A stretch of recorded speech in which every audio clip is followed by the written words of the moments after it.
Shalom, ya puji nama Tuhan, Bapak Ibu Saudara sekalian. Pagi hari ini kita akan bersama-sama menggumulkan satu tema, yaitu mereformasi hidup.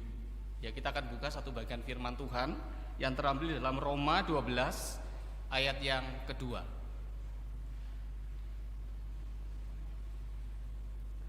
Roma 12 ayat yang kedua.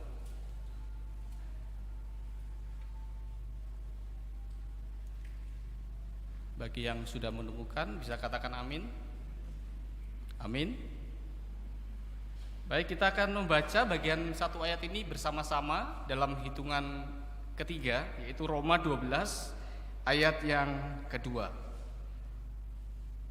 1, 2, 3. Janganlah kamu menjadi serupa dengan dunia ini, tetapi berubahlah oleh pembaruan budimu, sehingga kamu dapat membedakan manakah kehendak Allah, apa yang baik, yang berkenan kepada Allah, dan yang sempurna. Bapak Ibu yang dikasihi Tuhan, pagi hari ini kita menggumulkan satu tema, yaitu mereformasi hidup. Ketika mendengar kata reformasi, saya teringat kata ini adalah kata yang cukup viral ketika saya masih remaja.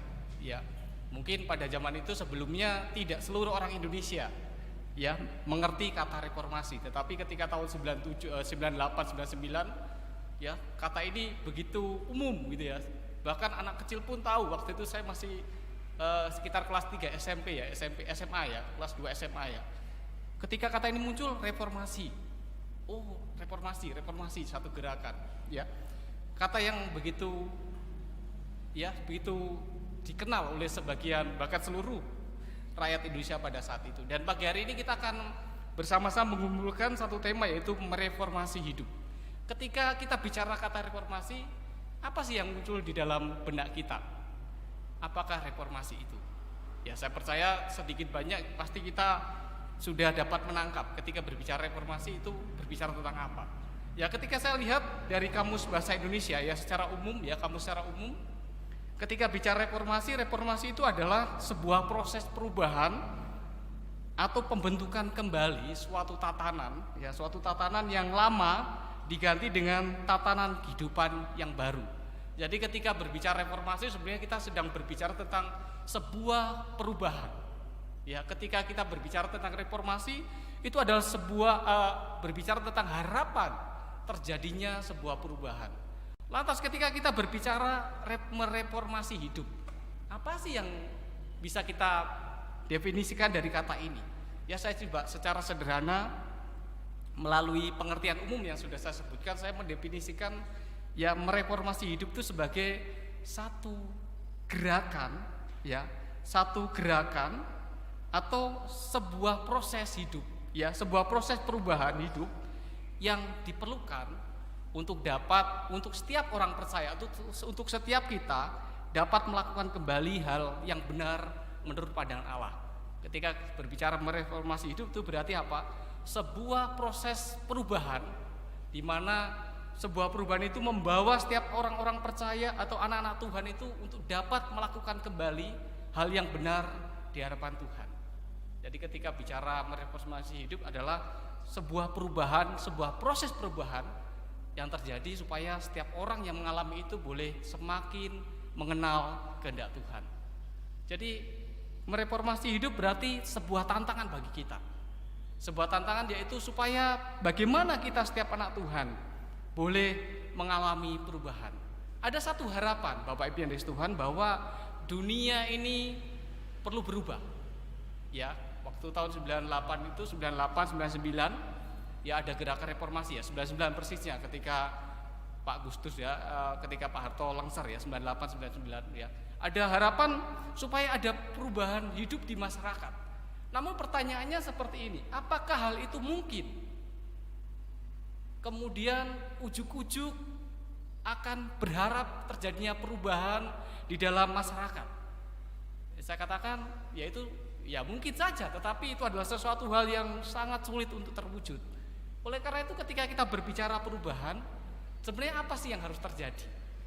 Bapak Ibu ada satu kisah, sebuah cerita yang ini mungkin bisa mengantarkan kita untuk memahami bagaimana sebenarnya yang Tuhan mau bagaimana yang seharusnya terjadi dalam kehidupan kita sebagai orang-orang percaya di tengah-tengah dunia. Suatu ketika ada seorang pendeta, seorang hamba Tuhan ini, dia punya seorang anak usianya 6 atau 7 tahun gitu ya.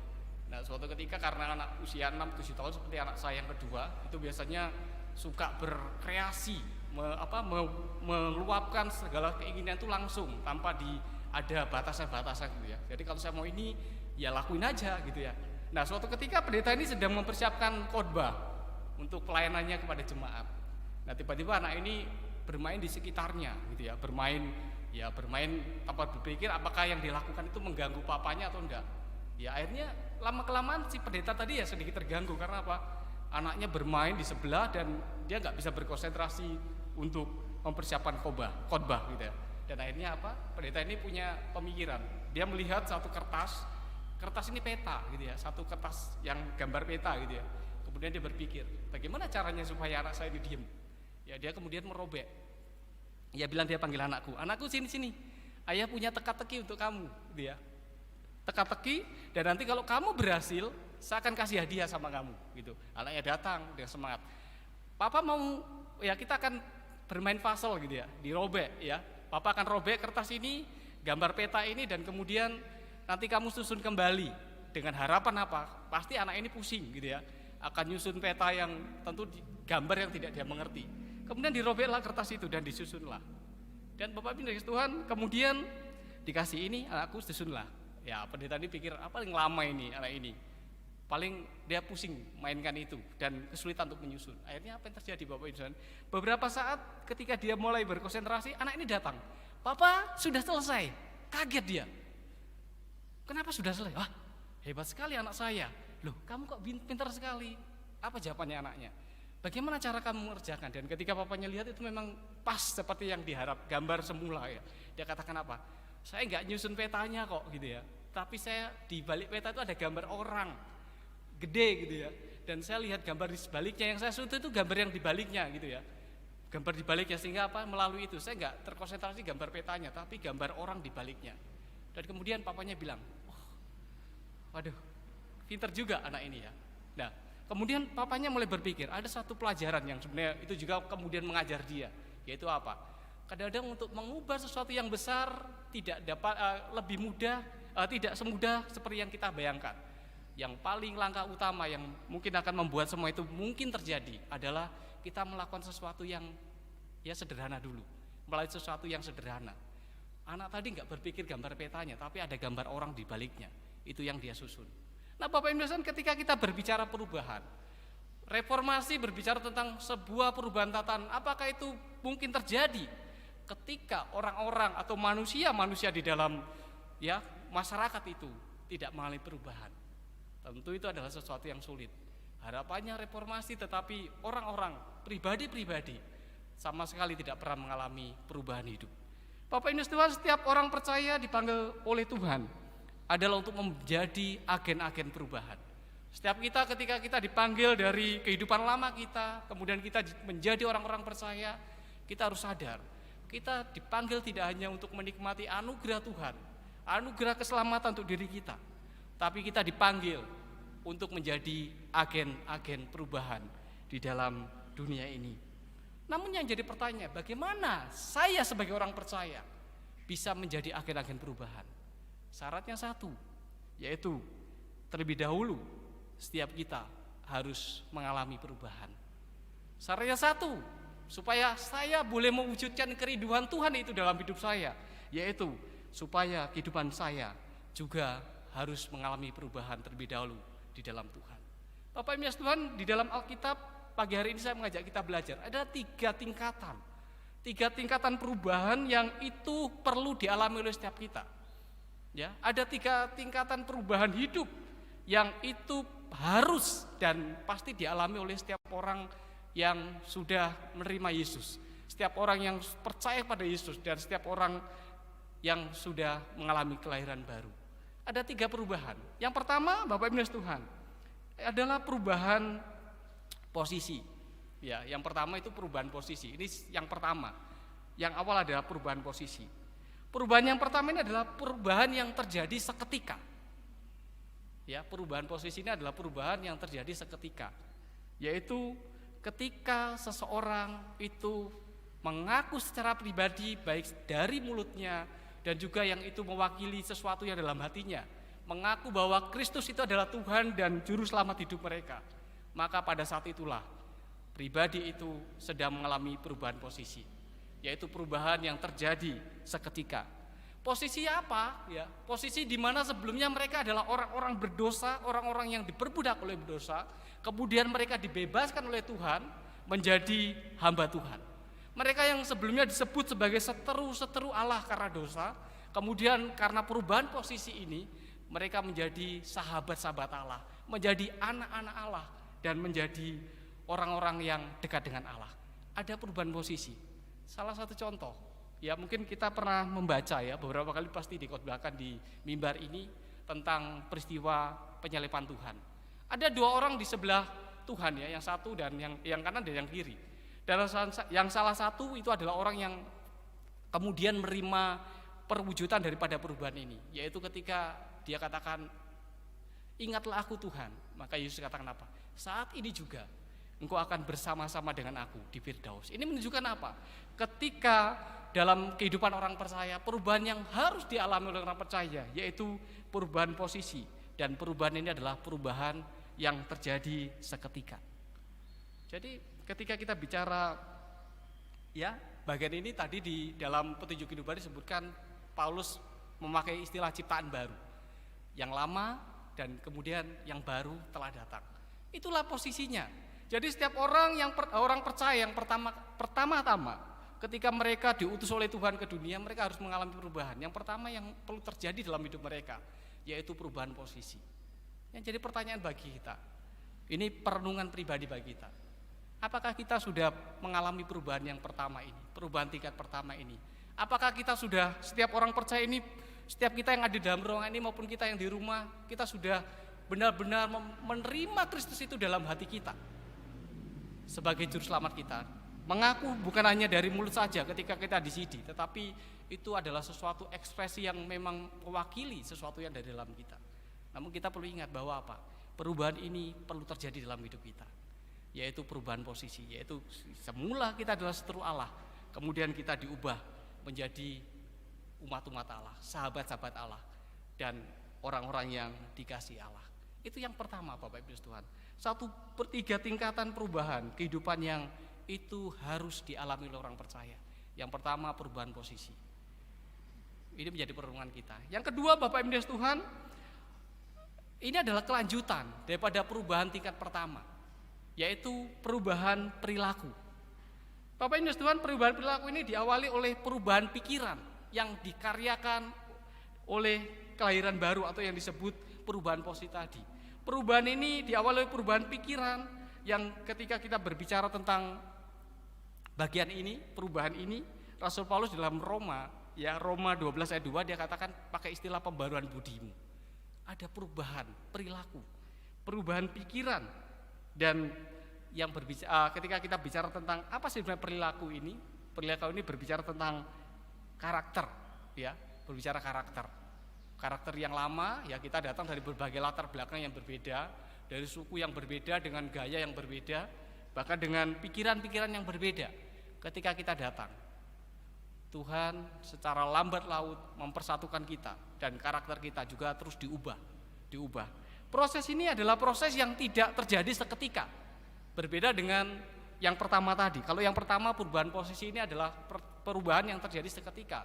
Ketika kita sebagai orang percaya itu menerima Yesus secara pribadi dalam hidup kita, itu seketika. Tetapi yang kedua ini, perubahan perilaku, ini adalah perubahan yang di dalamnya ada proses, di dalamnya ada perjuangan, perubahan yang di dalamnya ada ada keringatnya yang perlu kita bayar, ada harga yang perlu kita bayar, perubahan perilaku ini.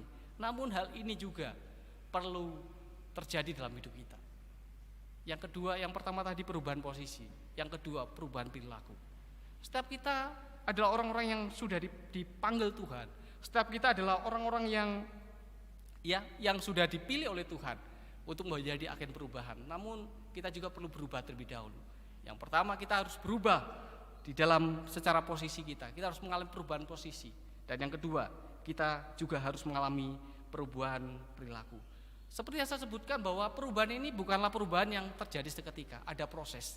Kalau dalam bagian firman Tuhan, ya Rasul Paulus mengatakan bahwa di dalam Kolose pasal 3 ayat 9 dan 10 dikatakan, karena kamu telah menanggalkan manusia lama serta kelakuannya dan telah mengenakan manusia baru yang terus-menerus diperbaharui untuk memperoleh pengetahuan yang benar menurut gambar kaliknya. Ketika kita simak ayat ini Bapak Ibu Tuhan, ini menegaskan kembali bahwa proses ini adalah proses yang tidak terjadi seketika, tetapi sebuah proses yang terus berjalan. Bahkan Rasulullah sebutkan dengan istilah pengudusan yang itu bergerak, pengudusan yang dinamis, bukan pengudusan yang artinya sudah kudus ya sudah stop, tetapi pengudusan yang terus bergerak dalam hidupnya. Kita melihat bahwa ini yang harus terjadi dalam kehidupan kita. Setiap orang percaya yang sudah menerima Tuhan Yesus, Paulus katakan dia pasti akan menerima Roh Kudus dalam hatinya. Roh Kudus yang tinggal permanen, bukan tinggal kadang-kadang tidak. Tetapi ketika kita percaya Tuhan, menerima Yesus sebagai selamat, Roh Kudus itu hadir dalam hidup kita. Dia yang menjadi materai bahwa kita adalah orang diselamatkan. Kita adalah orang-orang yang sudah Tuhan pilih. Dan Roh Kudus inilah yang bekerja mengarahkan kita. Karena apa? Kita masih hidup. Ada keinginan-keinginan yang masih ada dalam hidup kita. Dan keinginan itulah yang kemudian tiap hari berperang ya dengan keinginan roh dalam hati kita. Dan itulah yang disebut dengan peperangan rohani. Ini adalah gelanggang yang setiap hari perlu kita hadapi sebagai orang-orang percaya. Karena apa? Perubahan perilaku tidak terjadi instan. Bapak Ibu Tuhan, ini kesaksian pribadi. Ya, saya adalah seorang yang ya jujur, istri saya tahu di dalam keluarga kami, ya, saya itu dididik dengan cara yang keras juga. Ala Papua ya, kakak saya seorang guru dan dari muda saya ikut kakak saya, dari remaja saya ikut kakak saya gitu ya. Jadi dibentuk dengan ala guru Papua. Ya teman-teman Papua tahu ya, dulu zaman itu galak-galak gitu kayak.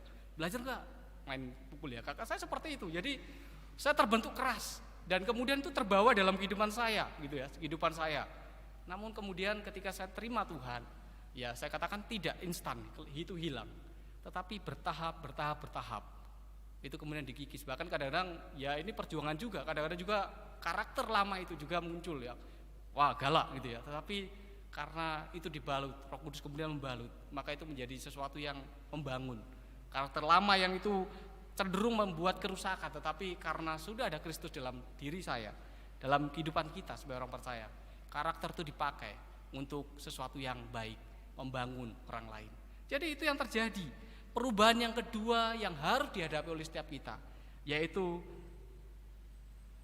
perubahan perilaku. Dan perubahan ini itu berkaitan erat dengan pertumbuhan rohani seseorang. Dari mana seseorang bisa dilihat pertumbuhan rohaninya? Yaitu dari mana karakternya itu diubahkan. Kalau setiap orang percaya dari jebret dia terima Tuhan tapi kehidupannya tidak berubah, maka pertanyaannya, apakah dia benar-benar sudah mengalami perubahan yang pertama tadi? Itu tanggung jawab mereka pribadi di hadapan Tuhan. Tetapi satu indikasi yang perlu kita lihat bahwa apa?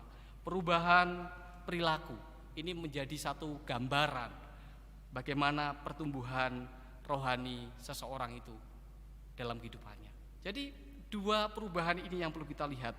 Yang pertama, ini yang harus terjadi dalam hidup kita. Perubahan status, perubahan posisi. Dan yang kedua adalah perubahan perilaku kita. Yang jadi pertanyaannya bagi kita, ini menjadi perenungan bagi kita. Bagaimana dengan kehidupan saya? Apakah saya sudah mengalami ada ya satu tingkatan yang mengalami perkembangan dari perilaku saya? Apa kehidupan saya tidak jauh bedanya dengan kehidupan lama saya? Ya, kehidupan saya tidak jadi berkat bagi orang lain dan kehidupan saya cenderung menjadi batu sandungan bagi orang lain.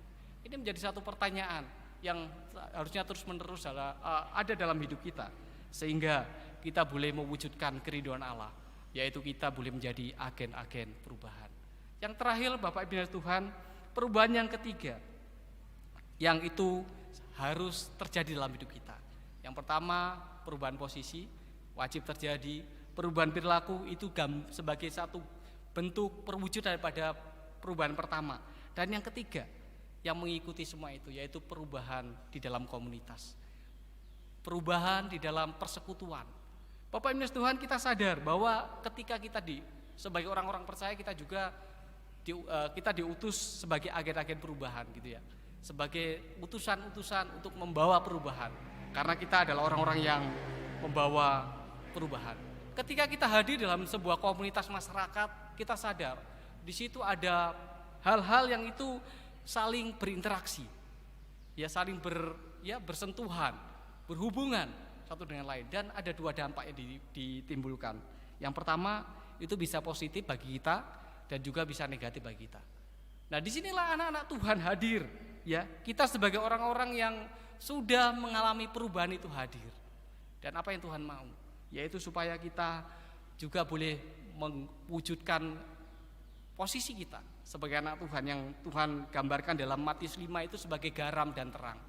Kita wujudkan itu, kita nyatakan itu di tengah-tengah dunia yang jauh daripada kebenaran itu.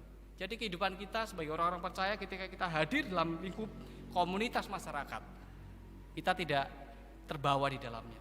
Memang kita hidup di dunia, tetapi jangan sampai kita hidup dengan cara dunia atau cara-cara yang di luar kehendak Tuhan. Itu yang Tuhan mau, ya. Itu yang menjadi kerinduan Tuhan bagi kita, yaitu supaya kita juga membawa perubahan bagi komunitas kita. Bapak Ibu Tuhan, banyak ya sarana-sarana yang bisa kita gunakan di dalam masyarakat itu. Kita tahu kita bisa melihat potensi-potensi apa yang itu bisa membuat kita masuk di dalamnya. Kita bisa melihat bagaimana hal-hal apa yang bisa kita kerjakan supaya kita bisa masuk di dalam ya komunitas ya di mana kita tinggal, lingkungan lah, tetangga kanan kiri kita bisa berdampak bagi mereka untuk membawa perubahan. Jadi 3 perubahan yang harus terjadi dalam hidup kita. Yang pertama, perubahan posisi, musuh Allah menjadi anak-anak Allah. Kemudian perubahan perilaku, karakter lama ciptaan yang lama menjadi ciptaan yang baru.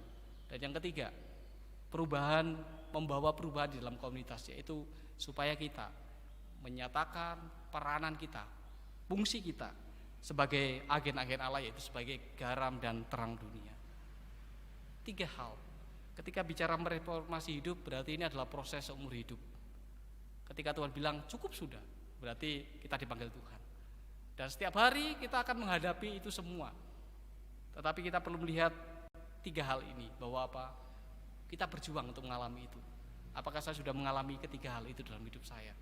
Dan kemudian saya boleh layak, boleh dipakai Tuhan, dan saya boleh menjadi berkat ketika saya diutus ke dunia membawa agen-agen perubahan.